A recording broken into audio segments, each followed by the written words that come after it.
teman-teman, saya akan menjelaskan materi tentang Yesus mewartakan kerajaan Allah melalui perumpamaan.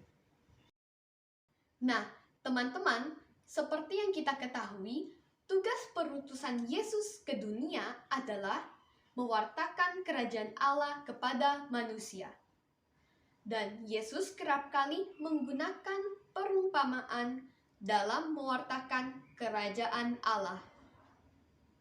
Tahukah kalian apakah perumpamaan itu? Dan mengapa Yesus selalu menggunakan perumpamaan dalam mewartakan kerajaan Allah? Nah, perumpamaan adalah penyampaian pesan dengan menggunakan bahasa imajinatif, kiasan, atau perbandingan. Tujuan Yesus menggunakan perumpamaan dalam mewartakan kerajaan Allah adalah agar orang-orang yang mendengarkan ajarannya dapat mudah mengerti dan memahami, serta melaksanakan ajaran-ajarannya dalam kehidupan sehari-hari.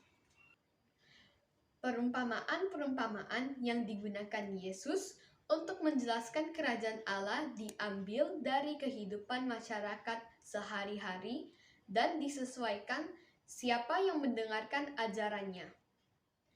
Jika pendengarnya adalah petani, Yesus akan menggunakan perumpamaan-perumpamaan yang berhubungan dengan dunia pertanian.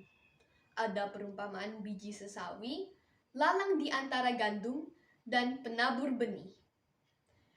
Jika pendengarnya adalah nelayan, Yesus akan menggunakan perumpamaan yang berhubungan dengan kehidupan para nelayan, yaitu perumpamaan tentang pukat, jala, dan sebagainya. Beberapa contoh perumpamaan digunakan Yesus untuk mewartakan kerajaan Allah adalah perumpamaan seorang penabur benih ada di kitab suci ayat Markus 4 ayat 3-8 dan 13-20. Makna dari perumpamaan tersebut maksudnya penabur itu adalah firman. Orang-orang yang di pinggir jalan tempat firman itu ditaburkan ialah mereka yang mendengar firman, lalu datanglah iblis dan mengambil firman yang baru ditaburkan di dalam mereka. Demikian juga yang ditaburkan di tanah yang berbatu. Ialah orang yang mendengar firman dan segera menerimanya dengan gembira. Tetapi mereka tidak berakar dan tahan sebentar saja. Apabila kemudian datang penindasan atau penganiayaan karena firman itu, mereka murtad. Dan yang lain ialah yang ditaburkan di tengah semak duri. Itulah yang mendengar firman itu, lalu kekhawatiran dunia ini dan tipu daya kekayaan dan keinginan-keinginan akan hal yang lain masuklah menghimpit firman itu sehingga tidak berbuah. Dan yang ditaburkan di tanah yang baik ialah orang yang mendengar dan menyambut firman itu, lalu berbuah. Ada yang 30 kali lipat, ada yang 60 kali lipat, dan ada yang 100 kali lipat.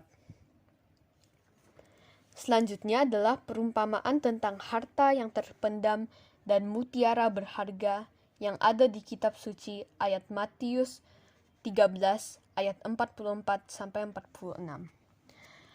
Maksud dari ayat tersebut ialah, demi kerajaan Allah, manusia harus memandang Allah sebagai harta yang paling berharga.